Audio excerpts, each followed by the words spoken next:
मेरे पास श्रीनगर के बहुत पेशेंट्स आते हैं जिनमें मैं देख रही हूँ कि प्रॉब्लम्स मतलब ट्रीटमेंट बहुत लेट स्टार्ट हो रहा है।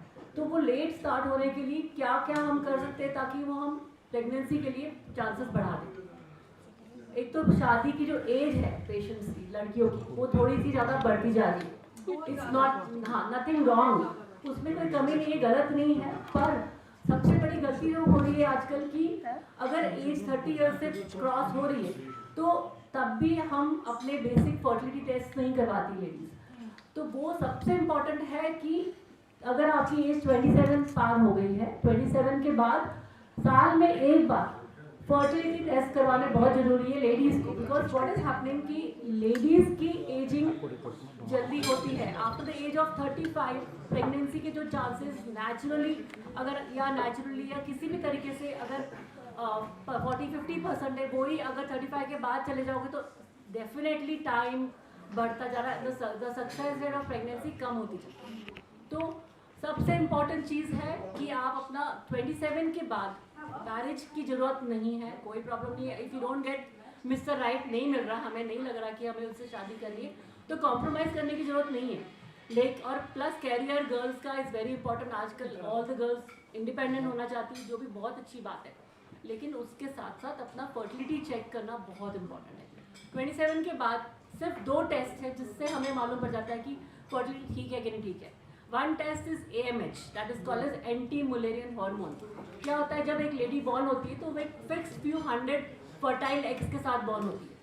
ओवर द टाइम जैसे पीरियड शुरू होते हैं, जैसे प्रेगनेंसी नहीं हो रही है, तो धीरे धीरे एग्स कम होना शुरू। तो इन सब प्लस ड्रग्स, अल्कोहल, स्मोकिंग, ये सब हर एक मतलब लेडीज और मैन हर एक में कॉमन होता जा रहा है। तो उन सब चीज़ों से क्या हो रहा है कि हमारा फर्टिलिटी कम होती जा रही है।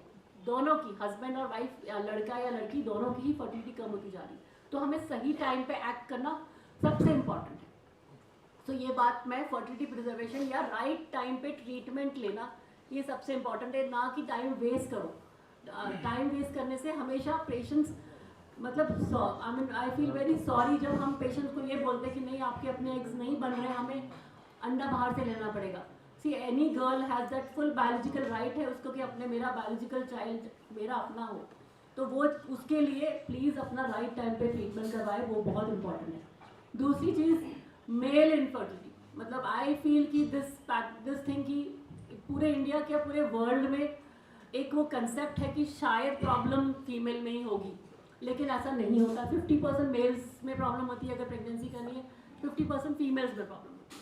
मेल्स में स्पर्म्स कम हो सकते हैं, मोटिलिटी कम हो सकती है, काउंट्स कम हो सकते हैं, एबनॉर्मल स्पर्म्स ज़्यादा हो सकते हैं, एब्सेंट स्पर्म्स हो सकते हैं। इनफैक्ट ये मैंने जो कोल्ड एरियाज़ है जहाँ पर जैसे जो गर्म रखते हैं अपने इन बिटवीन द थाइज रख लेते हैं, वो जिससे ठंड से रोकने के लिए, उसको पता नहीं क्या कहते हैं, कुछ देश से, हाँ, कांगड़ी, हाँ जी। तो वो उसके बाद ड्रास्टिकली स्पर्म काउंट में बहुत फ़र्क पड़ता है, बहुत कम हो जाते हैं। तो इसीलिए डेफिनेटली वो भी एक अवॉइड करना चाहिए। लैपटॉप्स लोग लैब पे रखते हैं, मतलब you should not keep that area warm, ज़्यादा गर्म रखो। कई लोग बहुत ऊपर गर्म पानी से नहाते हैं, उससे भी मेल्स के स्पर्म काउंट कम हो जाते हैं। End of course smoking and alcohol और ये सब तो डेफिनेटली है ही है, जिस वजह से काउंट्स कम होंगे।